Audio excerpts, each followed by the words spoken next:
Notre invité de la semaine, Léon Lefkovitch. Bonjour Léon. Bonjour, cher monsieur. Quel âge avez-vous? Le 23 juin, j'atteins les 94 ans.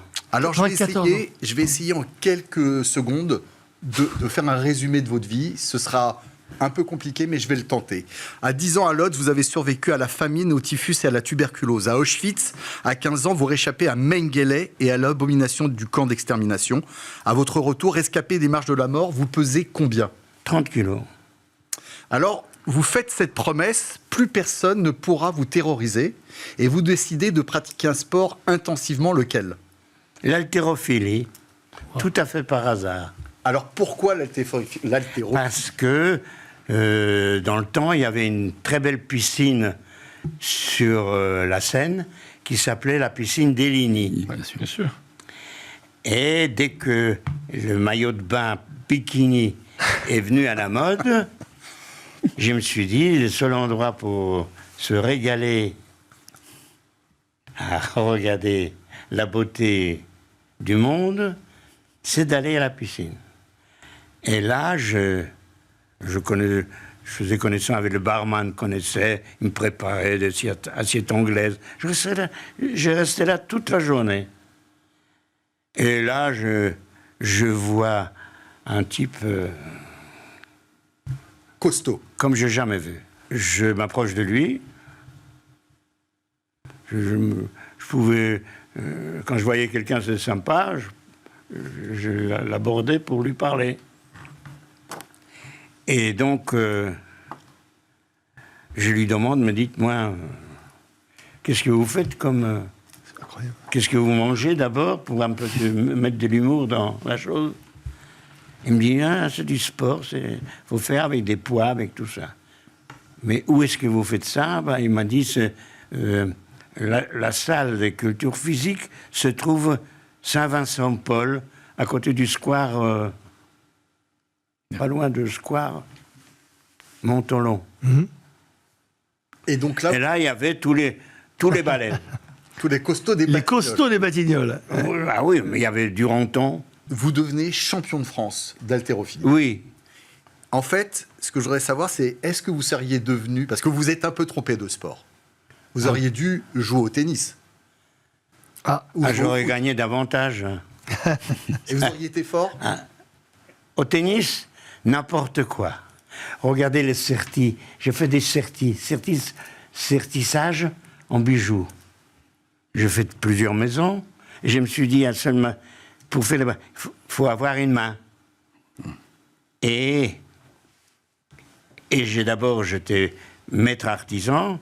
Et j'ai gagné le concours de meilleur ouvrier de France. Wow. En fait, voilà, c'est ça. C'est que pour cette résilience, après ces moments passés dans les camps, vous vous êtes appuyé sur un métier de précision, qui est la joaillerie. Et le deuxième, ça a été un métier de culture physique, ou en tout cas une activité de culture physique, qui est l'haltérophilie. Mais ce sont des circonstances. Quelles ont été les motivations? J'ai fait connaissance de gens extraordinaires qui m'ont guidé. C'est pas la connaissance que je fais. Mais c'est les rencontres, en fait. C'est les rencontres qui vous ont amené à... Ah oui.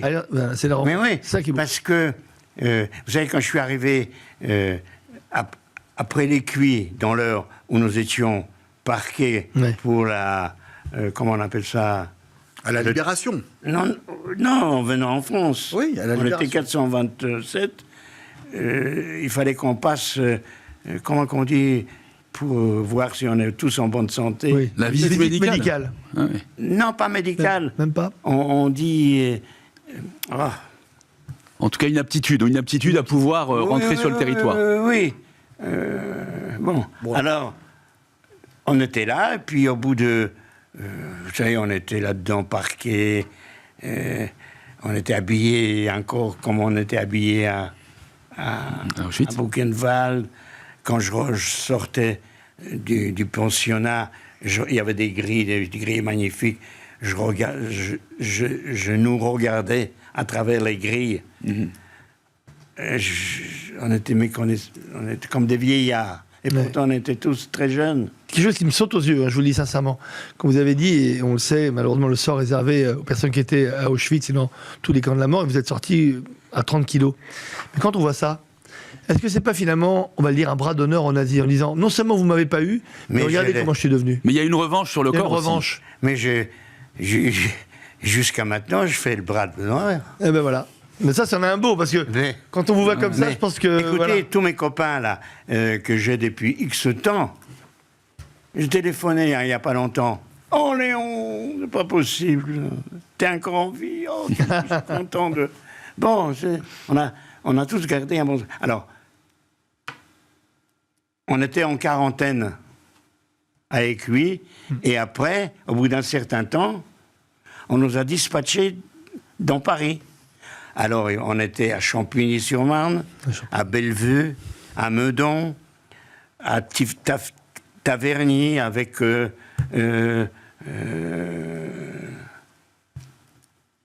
Elie Wiesel. Et les Wiesel et Wiesel. Vous avez, tout au long de votre vie, fait intensivement du sport et vous aviez deux souhaits. Le premier, c'était de porter la flamme olympique et le deuxième, c'est d'assister à la cérémonie d'ouverture des Jeux Olympiques.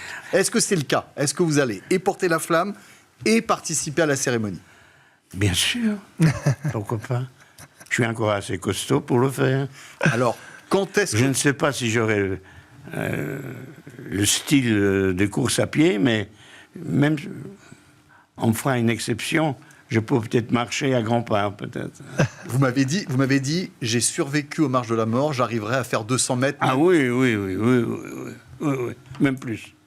Alors, en fait, il faut savoir que donc, Léon portera la flamme le 15 juillet à l'invitation de Richard Dacoury, qui a donc programmé Léon. Et par ailleurs, le chef de l'État, et on va le voir, vous voyez, sur cette lettre, le chef de l'État vous a invité à participer à ses côtés à la cérémonie d'ouverture des Jeux Olympiques.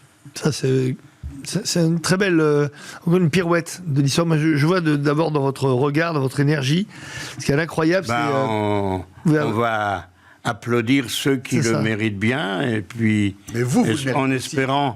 espérant qu'il y aura beaucoup de Français avec des médailles. Quel sport suivez-vous à la télé? Quels sont les sports que vous suivez à la télé? Oui, enfin, ce qu'on nous donne à la télé. Quels sont les sportifs qui vous fascinent aujourd'hui? Pas le football. Ah, pourquoi, justement?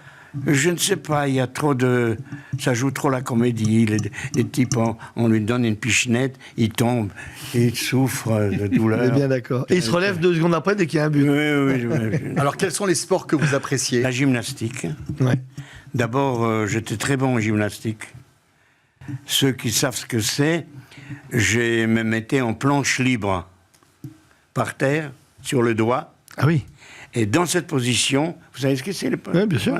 Je faisais des tractions, 10 tractions en planche libre sur le doigt.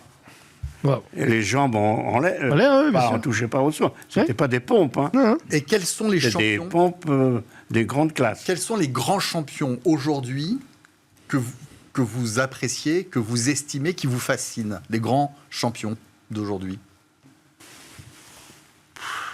Il y en a pas mal. J'adorais la boxe. Ouais. Mike Tyson. Non, même pas. Moi, je suis du Robinson. Ah, C'est c'est bien. J'allais, ouais. j'ai vu des matchs formidables. Humez, Villemain. Est-ce que vous êtes fier de porter cette flamme olympique? Oui, bien sûr. Déjà pour des amis qui me verront. Vas-y, Léon. Ben nous, on sera là. On sera là, n'est-ce pas? Ah On oui, sera là. on sera là. Donc on sera là et on est ravis de vous avoir reçu sur ce plateau pour nous raconter 94 ans de passion sportive. Pas seulement sportive, je croque la vie en plein dedans. Ouais. Voilà, puis vivre dans ce pays magnifique qu'est la France, quand j'entends des gens qui se plaignent, Ouais. ils aillent ailleurs. Des enfants gâtés. Hein. Et je suis juif pour encore peut-être 5 ans jusqu'à 100 ans, Oh, mais je reste juif. ce ne sera qu'une étape, ça entend. Merci Voilà. beaucoup, Léon. Merci. Merci, c'est un plaisir et un honneur de vous recevoir.